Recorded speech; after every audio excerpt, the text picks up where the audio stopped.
जय श्री कृष्णा। दाऊ दादा की जय। नंद बाबा यशोदा मैया रोहिणी मैया की जय। कर पग गही अंगूठा मुख मेलत। श्री सूरदास जी का ये पद है। श्री नंद जी यशोदा जी के आंगन में गोपाल जी और दाऊ दादा विराजते हैं। तो बड़ी सुंदर लीला श्री सूरदास जी ने गायन की है कि श्याम सुंदर अकेले पलने में सोए हैं, बार बार हर्षित होकर अपनी धुन में खेल रहे हैं। हाथों से चरण पकड़कर पैर के अंगूठे को वह मुख में डाल रही हैं। इससे शंकर जी चिंता करने लगे। ब्रह्मा अपनी बुद्धि से विचार करने लगे कि प्रलय का तो समय आया नहीं, क्या करना चाहिए। अक्षयवट बढ़ने लगा, समुद्र का जल उमड़ पड़ा। प्रलय काल के मेघ प्रलय काल समझकर चारों ओर बिखर कर दौड़ पड़े, क्योंकि प्रलय के समय ही भगवान बाल मुकुंद रूप से पैर का अंगूठा मुख में लेते हैं। दिक्पाल लोग भूमि के आधारभूत दिग्गजों को समेटने वहाँ से हटाने लगे। सनकादि मुनि भी मन ही मन भयभीत हो गए। पृथ्वी कांपने लगी। संकुचित होकर शेषनाग ने सहस्र फन उठा लिए कि मुझे तो प्रभु की प्रलय सूचना से पहले ही फनों की फुंकार से अग्नि उगलकर विश्व को जला देना था। जब मेरे काम में देरी हुई, लेकिन ये सब आधि दैविक जगत में हो जाने पर भी उन ब्रजवासियों ने जो नंद भवन में थे कोई विशेष बात नहीं समझी। सूरदास जी कहते हैं, वे तो यही समझते रहे कि शाम खेल में छकड़े को पैर से हटा रहे हैं, तो इसलिए वो पैर का अंगूठे से कर रही हैं। तो बड़ा सुंदर श्री सूरदास जी ने पद का गायन किया है। ब्रज के सभी जन देख रहे हैं, वह भयभीत नहीं हैं, परंतु प्रकृति के सब जो अधिष्ठात्री हैं, जो कर्ता हैं भगवान के बाद, वो सब भयभीत हो गए हैं। तो आइए सुंदर पद का हम श्रवण करें।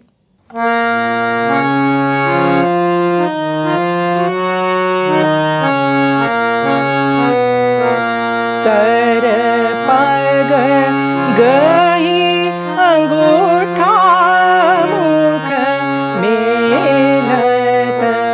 कर पग गही अंगूठा मुख मेलत। प्रभु फोड़े पालने अकेले। हर्षि अपरे रंग खेलत। कर पग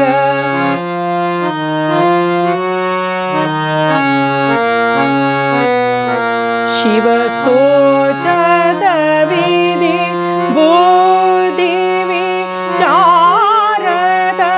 बट बाड़यो सागर जल झेलत। बिडरी चले घन प्रलय जानी के। दिगपति दिगदादिनी सकेलत। कर पग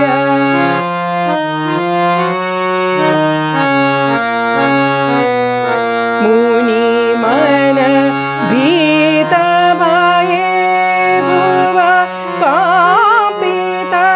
शीर्ष सकुचि सहसोफर पेलत। ऊन ब्रज वासीन बात न जानी। समुझी सूर संकट पग ठेलत। कर गही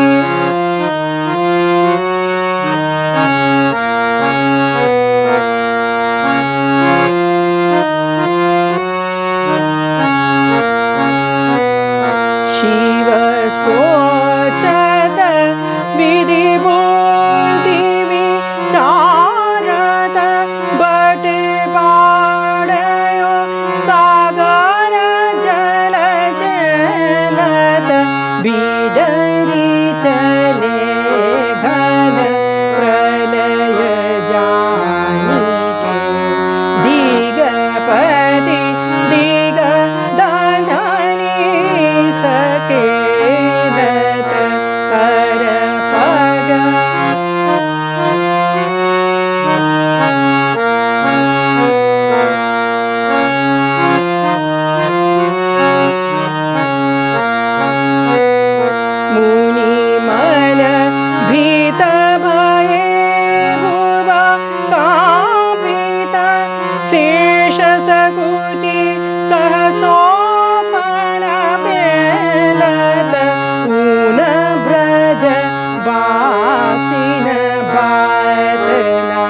जानी समूझे सूर संकट पग ठेलत कर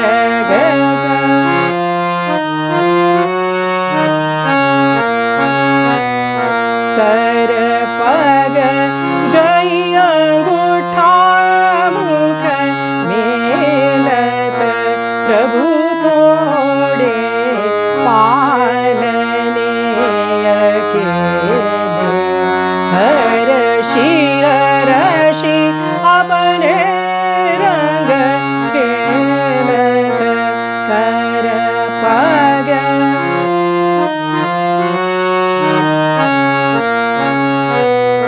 कर पग